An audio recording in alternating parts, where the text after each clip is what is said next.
સામાન્ય લોકસભાની ચૂંટણી યોજાઈ તેના પરિણામો વિશે માહિતી આપતા ઇન્ટરનેશનલ અખબારોએ કહ્યું કે વડાપ્રધાન નરેન્દ્ર મોદીની જે અજય હોવાનો જે ભ્રમ છે તે ભારતીય મતદારોએ ભાંગી કાઢ્યો છે, જેના કારણે કદાચ વિરોધી પક્ષોને પણ નવજીવન મળ્યું હોય તેવું લાગી રહ્યું છે।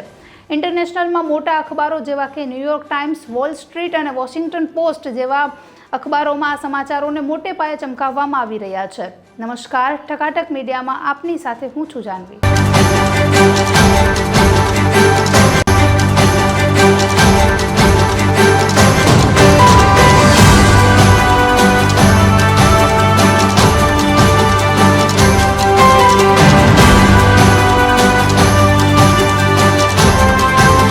લોકસભાની કુલ 543 બેઠકોમાંથી આ વખતની ચૂંટણીમાં ભારતીય જનતા પાર્ટીને 240 બેઠકો મળી છે, જ્યારે કોંગ્રેસને માત્ર 99 બેઠકો મળી છે। જો કે 240 બેઠકો એ સત્તાધારી પક્ષ માટે બહુમતીનો જે આંકડો છે તેનાથી ઘણી પાછળ છે, પણ એનડીએ સાથે ગઠબંધન કરીને તેઓને 292 બેઠકો મળી તો ગઈ, તેઓએ બહુમતી મેળવી લીધી, પણ મોદીનો પક્ષ જીત્યો નથી, જેની ઇન્ટરનેશનલ અખબારોએ ભારે ટીકા કરી છે। ટીકા કરતાં આપણે એવું કહી શકીએ કે તે લોકો એવું જણાવ્યું છે કે મોદીનો જે અજય હોવાનો જે ભ્રમ છે તે લોકોએ ભાંગી નાખ્યો છે। વોશિંગ્ટન પોસ્ટે પોતાની લીડ સ્ટોરીમાં ટાંક્યું છે કે આ વખતે ભારતીય જનતા પાર્ટીને ખૂબ ઓછી બેઠકો મળી છે, જે હિન્દુ રાષ્ટ્રવાદી નેતાઓ છે, જે લોકો છે તેના માટે ખૂબ જ મોટી પીછેહટ છે।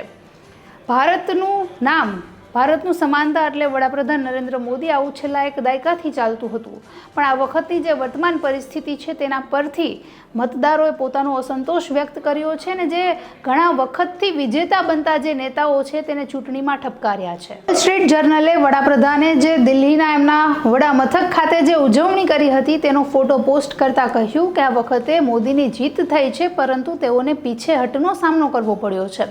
સાથે જ ભારતીય જનતાને એમના નેતા પાસેથી કેટલી અપેક્ષાઓ છે તે પણ દર્શાવે છે મતોનું જે પ્રમાણ છે તે।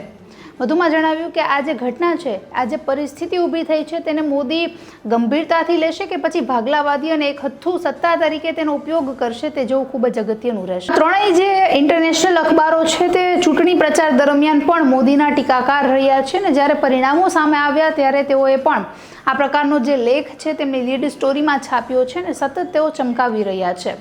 પણ બીબીસી ન્યૂઝે પણ કહ્યું કે મોદી બ્રાન્ડ તેમની ચમક ગુમાવી ચૂક્યું છે, પણ સાથે જે વિપક્ષી જે નેતાઓ છે, વિપક્ષી જે દળો છે એમનો પણ એક નવજીવન, એક નવો સંચાર થતો હોય તેવું લાગી રહ્યું છે।